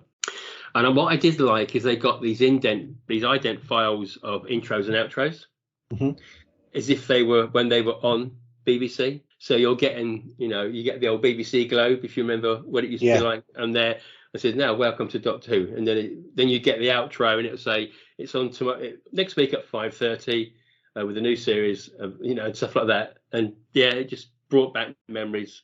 Well, wouldn't that have all have been sort of like hard baked into the show when it was originally recorded? Well, no, they're not, obviously, because they've got remasters on these, and they've got some new sound. They got some new sound score 5.1 for it as well. Some of them, and just some of the shows have got new special effects as well. Be interesting to see, have they done something similar for the American shows? So because they would have had different sort of beginning and endings, wouldn't they? Because they would have been on maybe like the foreign, the British Broadcasting Network for the American version. BBC America, it'd be, wouldn't it? Yeah. So I wonder if the American version has something similar. I mean, I've got a lot of love for John Pertwee as the Doctor. He's definitely in my top 3, with probably Tennant and Smith being the other 2. And then 4th, I would say, would be Peter Davidson, with 5th would be Tom Baker. But I think probably the reason why I put Peter Davidson above Tom Baker is because that was kind of like when I really started paying attention to Doctor Who. Yeah. And then I sort of like went back to John Pertwee with reruns. And, so the 2 box sets that are available, there's about 25, 26 episodes. So one of them, the bigger one, has Terror of the Autons, The Mind of Evil, Claws of Axos, Colony in Space and the Demons. And the other one has 3 Doctors, Carnival of Monsters, Frontier in Space, Planet of the Daleks, and The Green Death. Oh, Carnival of Monsters, brilliant one. That's one of my favourite John Pertwees. And The Green Death, which is the maggots in the mines, if you remember that. Yeah. And these are all with Joe Grant. So the next one, hopefully, is obviously, from what's on here, there is the obviously start of his seasons as well, when Spearhead from Space was his first episode. Yeah. But also on here, they have little shorts from when, John Pertwee was on a TV show and that. There's a lot of Blue Peter, I know it's fascinating to see it again, with the Daleks. For example, there was a problem where 2 Daleks were stolen from the BBC. Right. And they did an announcement, and they show you the Blue Peter part of it. So Blue Peter said, they like to do an appeal, don't they, and stuff like that. And they said that these Daleks went missing, so if anyone can help the police, please do. And after the show, apparently someone found the Daleks abandoned in different parts of London, and then you got Peter Purvis out there on roaming around with a microphone talking to the kid that found it and stuff like that. Great little things, just great little extras to add to it. So yeah, there's so much in these. It's better than I expected. Just thinking that you got the TV show. Wasn't it Joe Grant who did the glamour shots? Joe Grant? I don't know. She may have done, but not that I remember. When I was a child, I would have probably missed that. But that would have gone over my head if that was the case. I think remember it was one of John Pertwee's assistants that did something like that. But there was only that, or there's wasn't Sarah Jane? Yeah. And there's a couple of episodes linked to John Pertwee with Sarah Jane Adventures on one of them as well. Yeah. So these Blu-ray box sets have really put a lot of content into them. Because if you, like me, have got some of the older DVDs, they didn't hold too much on them. No, they didn't. They just gave you the 6 episodes with a terrible picture. But the quality of the images and the remasters they've done them are just fantastic. And adding some special effects in as well. You can turn that on and off if you want to go back to how it really was originally. Do you like watching with all of the special effects? I have done. I've watched them both because also I've separately, which I've had for donkeys, I've got the DVD of the 5 Doctors. Right. And that was an anniversary edition, which comes with enhanced special effects. And you can turn them on or off. Right. Which I think, is that the same one you've got or not? I'm not too sure if you have. Can't remember. Well, actually, if I just bend down. So it was the 25th anniversary. There you go. Was that the one that came with a magazine or on a monthly thing or whatever? Or no. This is just as it came. It's got a nice slip cover. No, the one I got. You remember they started doing all of the Doctor Who episodes from Christopher Eccleston onwards, Mm. where you could buy them like every other week to get 2 episodes on a disc. Didn't even know they did that. Yeah, they did, and I started buying them, and I just thought this is a really expensive way of doing it, and I stopped it. But I did get the 5 Doctors. Because I got these. Right. And that is the whole Blu-ray box set for the 4th season with David Tennant and Donna Noble. Yeah, no, this was just These, DVD. Yeah, and these are DVDs. These are not Blu-ray. And they come with all the extras of the Doctor Who Confidential. Right. So I've got 3 seasons of this, and also I've got a TARDIS which opens up into Christopher Eccleston's season. Nice. Of 1. But yeah, I know it's nice to go back to them, especially at the moment because with what's going on with David Tennant, it's being back in it as well. So yeah, well worth it. I just love going back to those old. I don't mind owning DVDs. Some people think you shouldn't do, but like you and me, you've got a hell of a lot up in your loft, haven't you? Well, in a cupboard actually, not even in the loft. But to be fair, the some stuff you can't get on anything but DVD. So No. it's because I got into this sort of like very short-sighted kind of point of view of, I'm Blu-ray and 4K, and certainly most 4K got kind of like a bit snobbish with it, and then suddenly realised actually there's all this stuff I haven't watched for years because I've been avoiding it because it's on DVD. And I watched it and I think, yeah, God, the picture's not great, but it's not that bad. No, I mean, I picked up not long ago this. See that? Yeah, is that That's the water margin. Water margin, yeah. Yeah, and that's just DVD with the whole series, which I used to watch on BBC Two, if I remember rightly. You bought that. I got Monkey. Yeah. On Blu-ray. That was brilliant. And I got the Twilight Zone on Blu-ray as well. You did, didn't you? Yes, right. I remember the complete original series, which was absolutely brilliant. I still need to watch some of those. But it's like, I'm not snobbish to a certain degree. I think physical content is still worth picking up, and a lot of people still do that. I know some people seem to think you should go to streaming. You can go into BritBox and you can pay for the subscription and watch every Doctor Who episode that's out there. Yeah, but then you just pay for stuff over and over. Whereas if you bought, but then again, I was watching because the funny thing is on your Sky subscription, you can use your phone to watch Sky Live and everything else. But when it comes to a BBC bit of content, you can't actually use it on your phone. Won't let you show it. So because I was watching the second or third season of Matt Smith. Right. So I watched the Angels one where we see Rory in that for the last time. Yeah. And then I just been watching a little bit of Doctor Who, which is like that. I just I just do that every now and then. You just pick something up and watch it. Yeah, you got to, haven't you? And the great thing is that newer DVDs, like for example, I've got some of the newer Red Dwarf ones. Yeah. And when I watch them, I find it's more like watching a 720p image than actually watching. I mean, some films. I don't know about you, but if I watch, I've got a copy of Zombie 2, which is one of the zombie flesh eater movies, and they give it. This is actually Zombie 3. I won't go into it because it gets confusing.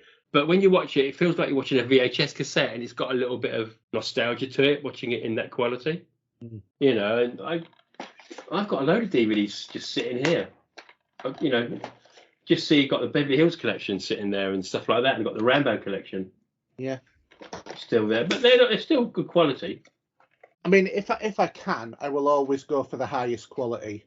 Oh, we would do, but I mean, these are ones I owned, all bar the zombie ones, because I couldn't get them on Blu-ray at the time, and I've got a few old Japanese style, stuff that you just might not pick up on Blu-ray. So, but there's no harm in having Blu-ray. People, HMV are still selling DVDs like you wouldn't believe. Yeah, not everybody's upgraded to Blu-ray, not everybody's upgraded to 4K. And when you look at, there's something like 250,000 movies are available on DVD, whereas there's something like 100,000 available on Blu-ray, and then somewhere around about 15,000 available on 4K. Yeah. So it goes, it goes correspondingly down, and obviously it's the more modern ones, or the ones that have had recent remasters that are available in 4K. But it's, to me, I still prefer to own it. I like having a collection. I also like putting it on my Plex server for the just the sheer. Oh yeah, I've got the. That's just dead DVDs still. Yeah, Life on Mars. I've got that on Blu-ray, but I like sticking stuff on the Plex server just to make it for ease. But I like having the original collection there. Yeah, because you don't record the extras, do you? You're just recording the actual episodes to put on your Plex, I presume. Yeah, then it depends. Some of the if I know it's an extra, I'm going to want to watch a few times. I'll encode it on. But I just it's quite nice sometimes thinking, I fancy an episode of Star Trek. What one do I want? And I know that I've got every episode of Star Trek that I've ripped from my Blu-ray or DVD. Yeah. It makes it a lot easier. Anyway. Any more ones you had there? Yeah, so the last thing really is what I saw this morning. So I went to see Top Gun Maverick. Me and Mrs. took an early morning showing at 10:30. Yeah. And we went into they got the iSense screens for the Odeon. And yeah, it was nice and early up there. Got Costa coffee and a ham toasty. Took that in with me to have for breakfast. Because I literally did get up late this morning, so it was in a bit of a hurry. And not knowing too much about the movie, only seeing the trailer, which doesn't give too much away. I don't think it really gives a lot away. It gives you a bit of an idea how it goes. And I've seen some of the flying sequence filming scenes that Tom Cruise did quite a few months ago now. And this at the moment is my film of the year now. This is one of the best feel-good movies we have. We need something like that, which we haven't had a decent feel-good movie, I don't think, in a long time. And it's not cheesy to a certain degree. It has that nostalgia factor in there. There are callbacks because of the storyline. Giving you goosebumps. It did give me goosebumps. And when I heard the Harold Faltermeyer intro, because I actually watched Top Gun last night. Yeah. I got the... where is it up here? 4K. No, I haven't got the 4K yet. Oh, I have. No, I've just got the Blu-ray. But it's in a VHS box. Right. So... But yeah, when you hear that music, and I think you've got the score as well, that just shudders up my spine. The story's really interesting. It's, for me, I got misty. Let's just put it that way. I got misty during the movie, very misty. And the aerial shots and all of the photography is just incredible. The sound quality, obviously, that's the sort of film you see on the big screen. Is it actually photography, or is it any of it CGI? No CGI at all.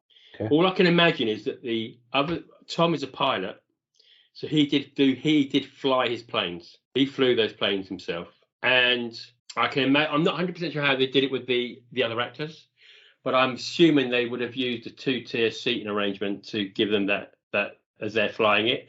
But they did go up. They did hit those G factors with the force, with the afterburner and everything else of the speed they were going at. There's some fun moments. There's some sad moments. There's moments I think I could have wanted in it, but I didn't get. But honestly, I come out of there with a big smile on my face. Even the missus said, you know what, that was fantastic. Because even though I dragged her along, she would go, yeah, okay. Because if you had her way, we would have got to see Downton Abbey. But that's the sort of thing you go and see on the big screen. I've heard that is absolutely awful, even for Downton Abbey fans. Yeah, but no, her mum saw it and loved it. So I know she would enjoy it anyway. But she thoroughly enjoyed this movie, and she got just as big a smile out of it than I did as well. Tom Cruise, again, is fantastic. He pulls out the bag every time. Even when we saw the trailer for Mission Impossible Dead Reckoning Part 1 on the big screen, even that just got me salivating, should we say politely. The same as when I saw the Jurassic Dominion, whatever it is, trailer as well on there this morning. But no, honestly, I think I need to purchase the 4K version of Top Gun. I mean, I'm not sure the quality. It's good. It's good, isn't it? Yeah. But honestly, everything about this movie is it's top notch. And you can see why. I'm not sure how much it's earned so far yet, but I would say it's probably going to be one of the biggest money spendingers of the year for the income. Well, it's been hyped for the last 3 or 4 years, hasn't it? Well, yeah, because I was listening to. I had it on my Skybox, but during the premiere, Alex Zane, who does a lot of the comparing for that sort of stuff and interviews, he's got an hour-long interview on Sky. I wouldn't recommend watching it until you've seen the movie, but he does bring up some interesting thoughts on how that was shot, some things that were in there which were a mistake, but he left them in. But it's just outstanding. Jennifer Connelly is I suppose we call her the leading lady, and yeah, I haven't seen her since watching a Dario Argento movie when she was about 16. But she was great in it as well. And there's some other callbacks. I don't want to say about some of the other actors in it because I don't want to spoil it. But I would say if you're going to go and see a film on the big screen this weekend or next weekend, go and during the bank holiday weekend, 4-day break, go and see Top Gun. You won't be disappointed. Yeah. Has your boy seen the original? No, he wants to go and see this, and I've said to him, if he wants to go and see it, we have to have a movie night to watch Top Gun so that he understands it. Yeah, to be honest, we sat in, and I got some good seats, middle, how I wanted it, and there was a couple of boys chatting behind me. I nearly wanted to slap, but there was only briefly, and he said, "I've not seen the first one." I'm thinking, why is he watching that? Because he's not gonna. There are moments and scenes that you're gonna think, okay, it would be so much better if you'd seen the original. But it was quite a nice, quiet screening at that time of the morning, sort of half full. So we didn't have a lot of the interference you can get from a full house late at night, shall we say. Yeah, I know what you mean. But thoroughly enjoyed it. Yes, fantastic, absolutely fantastic. And even my missus, that'd be good to get on DVD. Well, she just calls it DVD. Even she said that, so that'd be good to watch again. So for my wife to give it, probably I would say a 10 out of 10 herself, wow, what a movie. Yeah. So very good. Yeah. How about yourself? So what you've been... I went to see Everything Everywhere All at Once. So this movie seems to have had a bit of a weird release thing because I couldn't see it at a local cinema. I ended up having to go further afield. You mean to a proper cinema? To a proper cinema, yeah. One that's one of these multiplexes. Yeah. Yes. I bet that hurt the pocket, didn't it? Hang on a minute. The Empire Cinema at Catterick is a multiplex. It has at least 7 screens. Yeah. That's a multiplex. Okay, yeah. But yes, and I had to pay, prices that have only been put there to actually pay for your protection money to the mafia and pay for part of the national debt of the most indebted country in the world. But I got to see it anyway. And I absolutely loved this movie. I'm going to say this right now, is that this made Doctor Strange and the Multiverse of Madness look like Doctor Strange and the Mildly Peculiar. Because this was absolutely... Much better movie overall? Much different, but was crazy. So this is stars Michelle Yeoh as basically she plays a brilliant part of a woman who's really living her worst life. This version of her character Evelyn, everything's gone wrong for. She's in trouble with taxes, which is where what do you call her? I've forgotten her name. Can't think of her name. Jamie Lee Curtis. Yeah. Okay. Yeah. Go on, carry on. Where she's in trouble with Jamie Lee Curtis plays a tax man who's after her, and all of this, that, and the other. And anyway, so she's living her worst life. She's living this nightmare sort of life. And then her husband, who is played by Ki-Hugh Kwan, who was, I think the part was supposed to, well, it was offered to Jackie Chan and he turned it down, believe it or not. And I'm not kidding you. The guy who played her husband, they made him look exactly like Jackie Chan. He so looked the same. But anyway, another version of him takes control of his body and then tells Evelyn that actually in another life, in another universe, she's actually a brilliant scientist and she invented the ability to jump between worlds.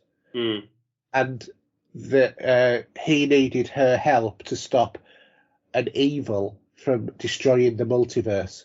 Right. because this evil has created a sort of like a multiverse black hole in the shape of a donut. Okay. This is how and it looks like a donut with like black, like sprinkles on it. And basically it's destroying multiverses. And basically you've got everything here. You've got some jumps goes into a world where people have hot dogs for fingers. Another world where they jump into, they're all rocks with googly eyes on them. It's crazy. It really is an absolute crazy movie. And how they go between worlds, they have to do specific actions in order to be able to link to that universe and do the jump. So, for example, it might be do 5 paper cuts between the fingers. Right. And then that allows them to link to that universe, get the skills from that universe into this universe, or jump into that universe. That's how it works. And there's some interesting things with statues. I'm only going to say that. Leave your imagination and your visual delight when you see it, because I absolutely cracked up my laughter. It was utterly bonkers, was this movie. It was a good laugh.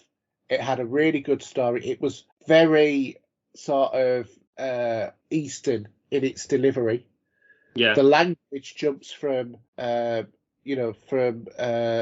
Eastern languages to Western all the time throughout the film as well. So there's a lot of like subtitles and stuff like that.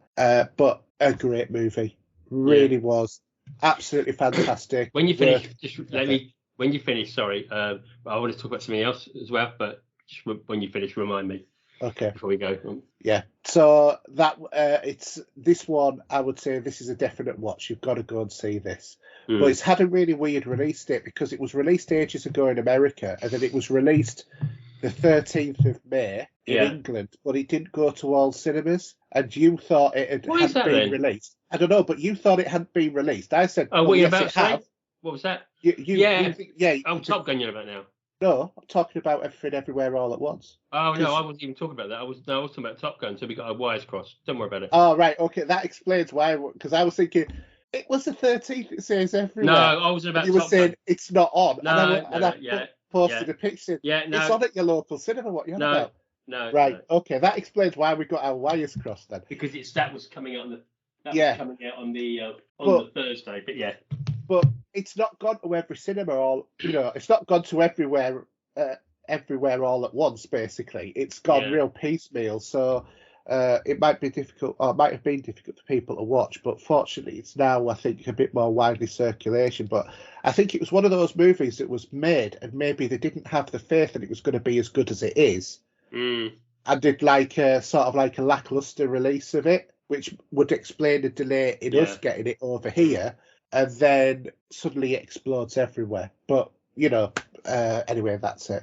The next movie I watched was I finally got around to watching Doctor Sleep. Yeah, how long have I had that Blu-ray? I don't know. In this one? Yeah, but I finally got around to it. I absolutely loved it. I mean, I found a lot of the references to The Shining were really like dragging information out of the bottom of my brain, because it's been decades since I watched The Shining. Yeah, you need to. Yes, I know you've got it. I got this. I think I got this last year for my birthday. Yeah, I think that's when I got it. Or Christmas. Might be one Christmas I got it. Anyway, but carry on. Sorry. Yeah. So, and by the time we record, it will have been your birthday, won't it, Steve? Oh, it's my birthday next week. Yes. Not next week. The week after. Yeah. So, and as we'll be doing it at the end of the week. Happy birthday for them. Thank you. I'd forgotten a lot of the references that were in The Shining. I was watching it, I was thinking, this reminds me of something. I mean, obviously everybody knows the kid, peddling through the hotel and stuff like that. But absolutely loved the story. All of the acting was absolutely brilliant. Everyone from, the young girl who, was one of The Shining. Ewan McGregor was, he was Ewan McGregor. He was brilliant. Everyone in there was absolutely perfect. I say Rebecca Ferguson. Oh yeah, And say she's done about 3 Mission Impossible movies now. She's fantastic. Yeah, definitely. And there's something about her in that hat. There is, isn't there? Yeah, it's There that is. creepiness, but yeah, I get it. Yeah, I wasn't thinking creepiness, to be honest. I was thinking. Oh no. When I realised she was in it, and I thought, because I already fell in love with her in Mission Impossible movies. Yeah. But yeah, she definitely suits the hat. Anyway, so yeah, absolutely loved the movie. I watched it on, was it Netflix, something like that? But I'm intending on sort of picking this up on hard copy together with The Shining. I know that The Shining often goes on offer for like £10 on 4K, so I'm just waiting for that to come up. Yeah, it does. I've seen it a couple of times. At the moment, it's every time I want to buy a Blubber movie, it's always £19.99. But no, I'm just going to wait for it to come on offer again. I've got HMV because they sometimes do 2 for 30 or something. Yeah, that's what I was looking at as well. I thought I'd pick that up with another movie because I think on Amazon, Doctor Sleep's about £13 now on 4K. Right. So. But it was nice. It was a good recreation of the Overlook Hotel, wasn't it? Oh yeah, it was really good, really good. So the last thing that I've watched, and I don't want to do too many spoilers for this, is Obi-Wan. This obviously kicks off all of the adventures of Obi-Wan Kenobi a decade after the events of The Revenge of the Sith, and we find Obi-Wan. Rogue One. Or not? No, before Rogue One. Yeah. 6 or 7 years before Rogue One. Yeah. This finds Obi-Wan living on Tatooine, keeping an eye on Luke. It's got Ewan McGregor, who is absolutely brilliant in it. He knows a part off Pat. Hayden Christensen's also going to be reprising his role, this time as the Darth Vader version of Anakin Skywalker. And there's a lot of lore that's been taken from like the Clone Wars and the Bad Batch and all of that sort of stuff. Star Wars Rebels, because you've got Inquisitors and such like. Unfortunately, the Grand Master Inquisitor's not played by Jason Isaacs, but the guy who plays him was perfectly okay in the role. It takes the story in a different direction, to be fair, than what I thought it might do. And is that without saying, because I've heard bad reports and good. Well, is it a good thing or a bad thing at all, or not? I think for the world, it's kind of like a logical thing. I don't think it was a bad mistake. Mm-hmm. It brings in a character who I definitely was not expecting to be in this for whatever reason. But they are frontline and centre in this, and the person playing them, I think, all things considered, does a good job. This is very strange. It's very hard to sort of like rate it because some bits of this are very, very slow, but then suddenly they can go from 0 to 100 miles an hour in like, a second. And things can start to escalate on this because Obi-Wan's trying to be very stealthy, trying not to draw attention to himself. He's just doing normal manual labour. He's shut himself off from the Force, so he can't be detected. There are other Jedi that you see briefly in this. It does go back over the events of The Revenge of the Sith, and a lot of it feeds in, and I have a sneaking suspicion in relation to one character that they might be linked to some of the scenes that are being shown at the beginning of the show. Mm-hmm. But it does go over, it has like a reprisal of all of the events that led up to it, so all of the prequels. So the old ground, yeah. Yeah, basically you get a couple of minute sort of refresh sans Jar Jar Binks, which is always good. So you just don't see him at all. Thank God for that. But yeah, it's. I think it shows a lot of promise. I want to see what the rest of them are, what they're all going to be like. I've heard later on that the lightsaber battles are absolutely amazing. We'll have to wait and see. The big ones. I don't mean. I don't mean just the general stuff immediately. So yeah, I'm looking forward to seeing how this goes. But I think it's a bit like The Mandalorian, in that you either will like it or it's going to be your sort of Star Wars. So yeah, interesting. Anyway, Steve, you said you had something else to talk so about. While watching the trailers for Top Gun, so they showed Mission Impossible, they showed Thor, they showed the Jurassic Park. Thor looks so good. But on the big screen, why do trailers look so fantastic on the big screen? I just want to see the movie then. Do you know what I mean? It's like, I can't wait for. I can't wait. I was toe tapping away to the music, you know. Yeah, Sweet Child of Mine. That's it, fantastic. And they said there was like, let's go into it. There we go. Then there's suddenly this thing come up saying, it said Nope. I thought, what the heck's Nope when it's at home? And then it says, we're going to show you a brief. And so we're behind the camera seeing Nope being filmed. I thought, what's all this about? And the film, you are just typical now when my phone isn't doing what it should be doing. The director did Get Out and Us. Have you seen both those movies? Remind me of them. Get Out is about a couple. They go back to see a mum and dad, and the boyfriend, who isn't of our Caucasian, and it all goes a bit weird in the town. There's a scene where he's sitting in a chair that goes into a void. No. It got a lot of praise in the Oscars. I think it may have even won an Oscar. It's not one that's. And then the other film was Us as well. So yeah, the director's Jordan Peele, and the actor that was in Get Out was Daniel Kaluuya. Right. So I did saw, and it looks really cool. It's a very sci-fi horror orientated movie, but they were just showing you behind the scenes of the film, and it was just really bizarre. I thought, okay, this is just trying to let you know about a film, and you'll see the director was talking, and you saw some of the scenes going and being filmed, and and you've got a high level to see the whole set in the middle of the desert and all this. But yeah, wow, I'm looking forward to this movie. It looks really interesting, and after reading up on it, it looks like it could be worth a good watch. Coming out in July in the cinema. So yeah, that's what I was going to say, because there's something different that came on, on the screen, other than watching your ice cream trailers and any car advert that you get sick of when you go to see a movie. It's on the big screen. But yeah, I look forward to that.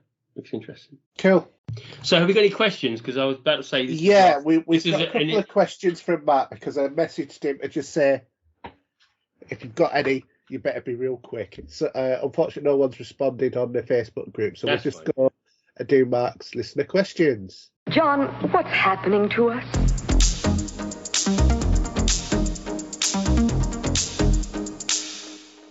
Okay, so listener questions, and the two we have today are both from Mark, and he kicks us off with asking, has this generation of consoles panned out as you expected? And with hindsight, would you have done anything different? Well, what is there to do different really at the moment? We're in is this in the making of them, or? Well, no, I'm supposing it's what would you have done different?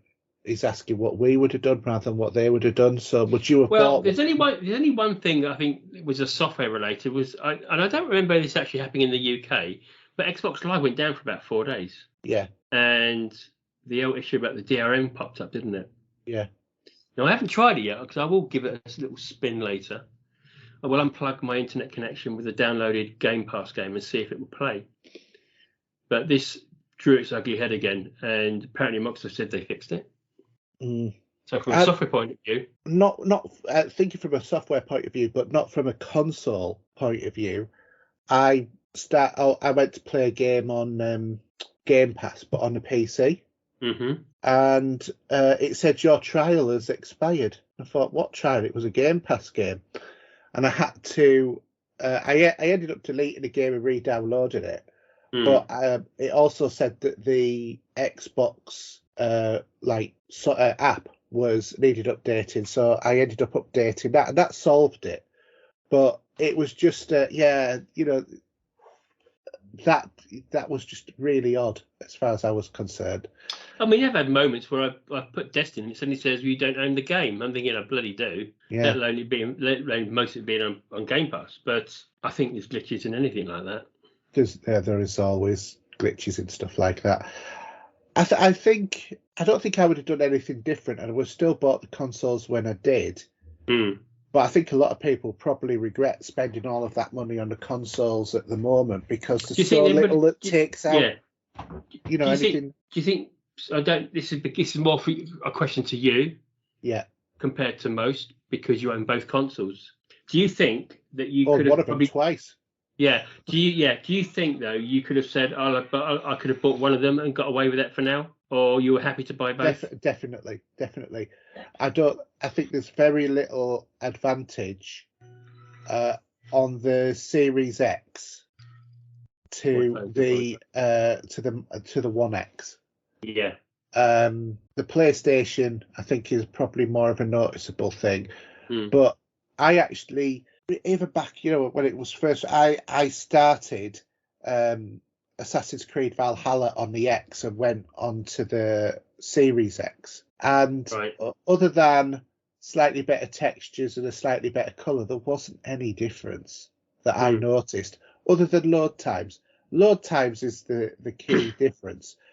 But with this console generation, I have a bit of an issue with it because it's saying all Series X games have to be loaded on the internal storage or on the expansion drive if you're lucky enough to have one.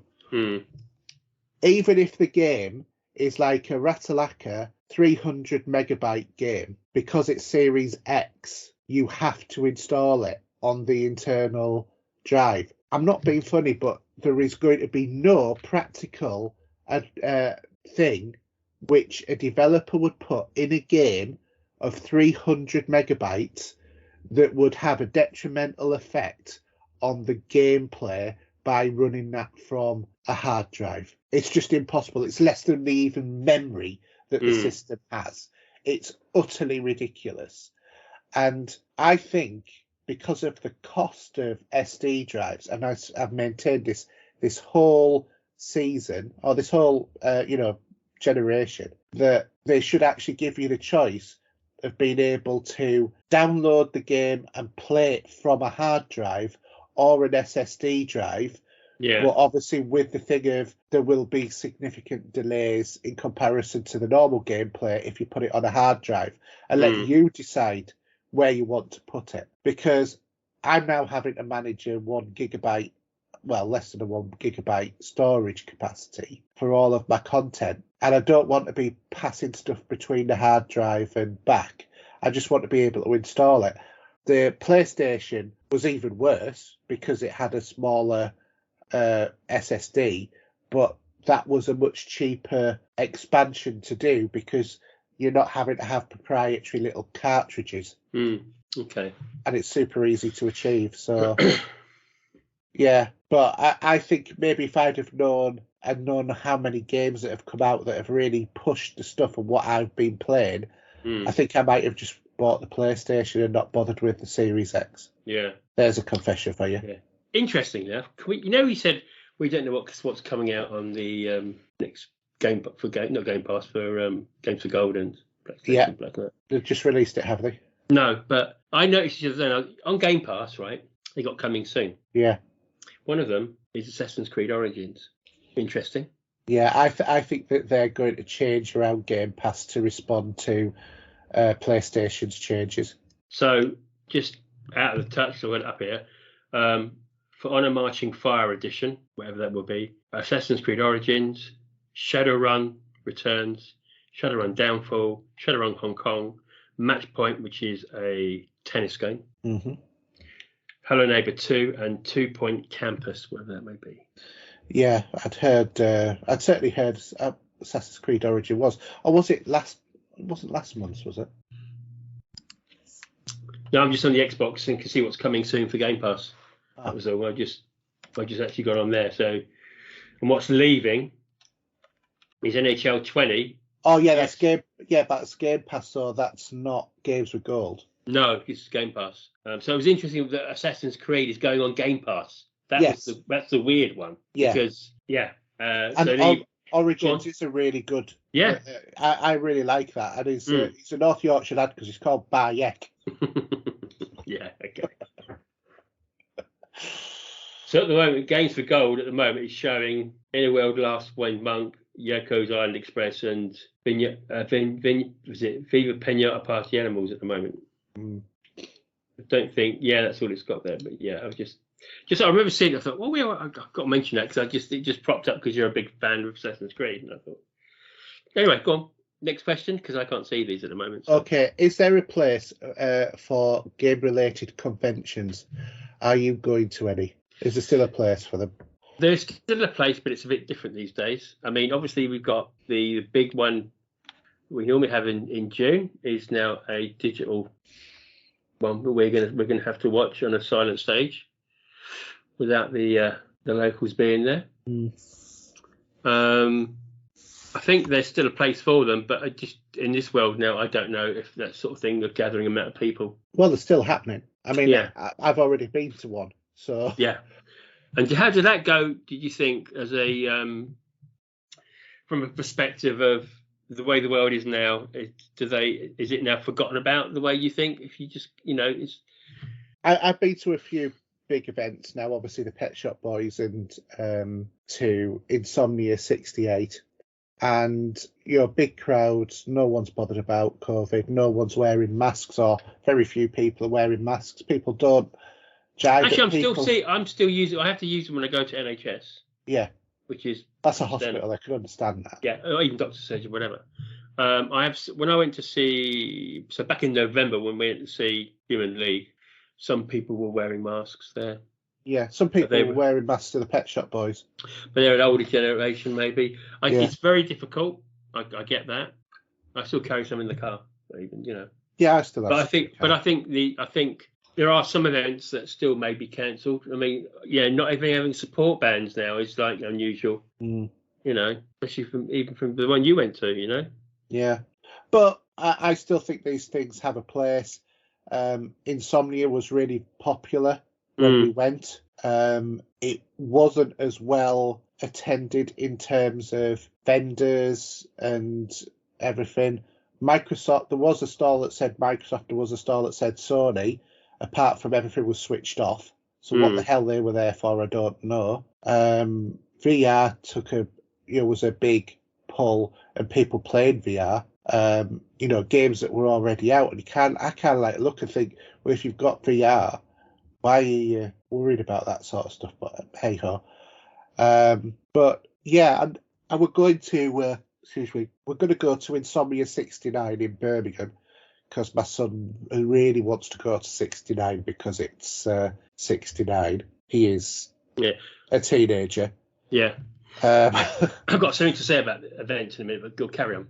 Yeah, but I think they've still got a place. Well, they haven't all the way. They haven't everywhere now because it looks like they've cancelled Star Trek Destination in the UK. Yeah, well, that's because Jonathan Frakes won't ever come over here, isn't it? The only one for the Europe will be Germany, but that's disappointing. It is, because I was actually thinking of going to that. It says here, we have decided to run just one big Destination Star Trek event this year. This means that Destination Star Trek Germany will take place on the 23rd and 25th of September. It will be the only official European Star Trek event in 2022. We know that this is disappointing to some of you, but we look forward to new Star Trek events in the future in the UK. However, this means some good news for our loyal fans that we'll be able to tribute to a Star Trek event at the Comic-Con 8th and 10th of July. So there's something going on. Anyway, there's just a London Film and Comic-Con event going on, which is normal stuff. But the Star Trek one, the big one, is cancelled. Real shame. Definitely is, because I was seriously considering it, because it's years since we went. The 50th. Yeah. I can't even get to the programmes. How long ago was that? I mean, 16, wasn't it? Was it really? Oh my God. Because it was 1966 it was released, wasn't it, Star Trek? Yeah. So, yeah, 50 years would have been 2016. So, there you go. Maybe we'd better go for the 60th. Yeah. Crazy. But yeah, just it. I mean, it's still things can go wrong from that point of view.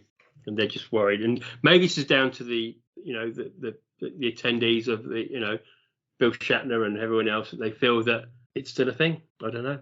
Yeah, I mean, I have to admit, I think my experience of going sort of like polarized me a little bit in terms of conventions Mm. because you see the actors on the shows and you think that they're going to be a certain way, and some of them are, and some of them are just not. And I remember seeing two particular actors there who were on one of the shows. Shall we say the least successful show? Mm. And did you know? I'm going to go with this. That some of those people we were talking to, were so want to just say hello and speak, and we were doing that without being tickets. And we were in the queue. Do you know what I mean? Yeah, I mean, Armin Shimmerman. Yeah, exactly. He was fantastic. And he was telling me about his holiday in North Yorkshire when he was 9 miles away from me. Yeah.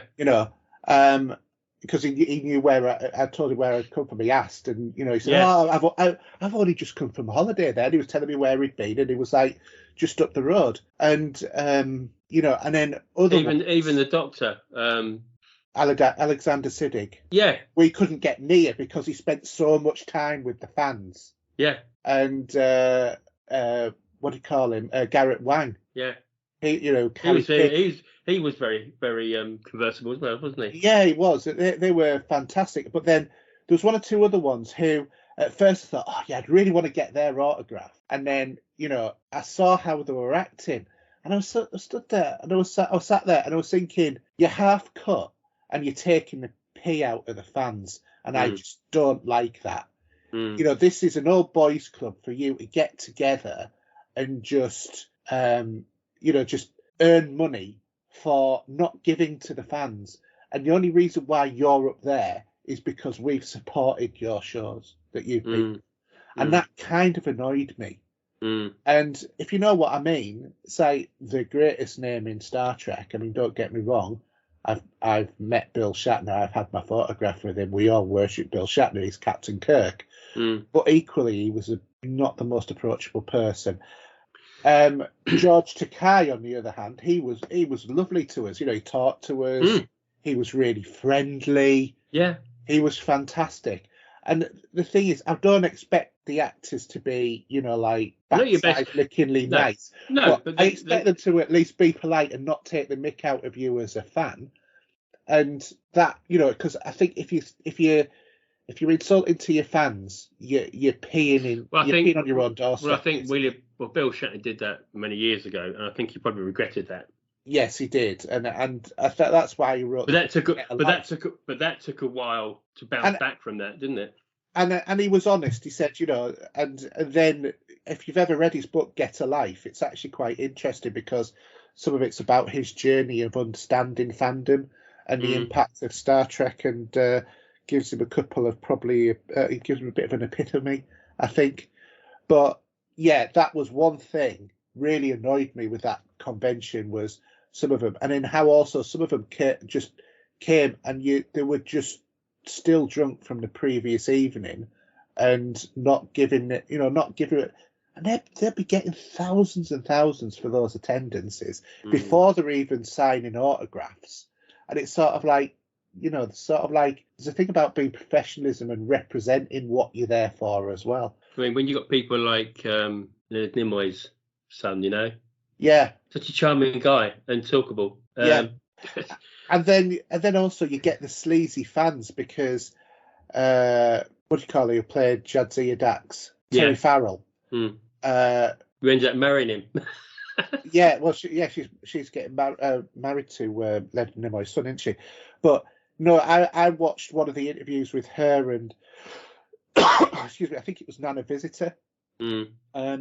Were on stage talking, and then they had the questions from the floor sort of thing. And this one guy said, "So you did representation of first female to female kiss on TV sort of thing." Yeah. And it was like, and she was like, "Yeah, I was very proud to represent homosexuality in that sort of way, and be a part of that change in that sort of like breaking that taboo of on TV." And she was sort of like that. Says, so what was it like? Was she a really good kisser? You know, this guy started being like really pervy. I'm not kidding you. The bouncers had him out of there. The only way they could have done it quicker is if they'd have actually have had a bloody transporter. I can tell you that now. He was gone. Bye. And I don't think he was even just gone from that talk. I think he was gone. I think he was kicked out. And to be fair, the actors also should have the respect back. There was no need for that. That was just a pervert. So it was you know, so I think that, I know that actors go through a lot, and I think acting as a world must be blooming awful because everybody's your greatest critic. Of course it is. You know, how would that be if every day, you know, you got up and somebody was judging you? Oh, sorry, I forgot that's your manager, isn't it? But you know what I mean. It must be awful when you can pick up a paper that you just want to read, and then, you know, you see somebody criticising your work or whatever. But equally, I think that there's a bit of respect on both sides, and especially at events like that where they're live. You know, I just think it was just not. I think it was a bit disillusioning in some ways. It kind of tainted it a little bit, but I still enjoyed it tremendously, and it was great us getting together because we very rarely do get to do that and see each other live. But I mean, it was such a long time ago now, but it was. I think that was one of the first times we met. Well, it was the first time we met, wasn't it? No, it wasn't. No, it wasn't. Because didn't we go in Birmingham on the gaming convention? No, but we went. Oh yeah, that was the first time we met. Well, we went out for a curry, didn't we? Do you remember? We did with Glyn, yeah. Yeah. Hi, Glyn. Oh, I spoke to him recently, actually. Bless him. He's a very busy boy, but yeah. Yeah. Oh, cool. Yeah. So that was the second time that we ever got together in real life. Yeah. Yeah. Yeah, that was good though. That was good. I still enjoy a convention. I do want to go to one of the Star Trek one. It would be nice at some point, wouldn't it? Yeah, it'd be interesting to see what the reaction is of the fans to the new Trek. Like, I'm talking about Disco as well here because it's not universally loved. But then again, the Next Generation wasn't universally loved at the beginning. No. Hard to believe now, but people criticised the Next Generation till the cows come home. And to be fair, the first 3 seasons were rubbish. Yeah.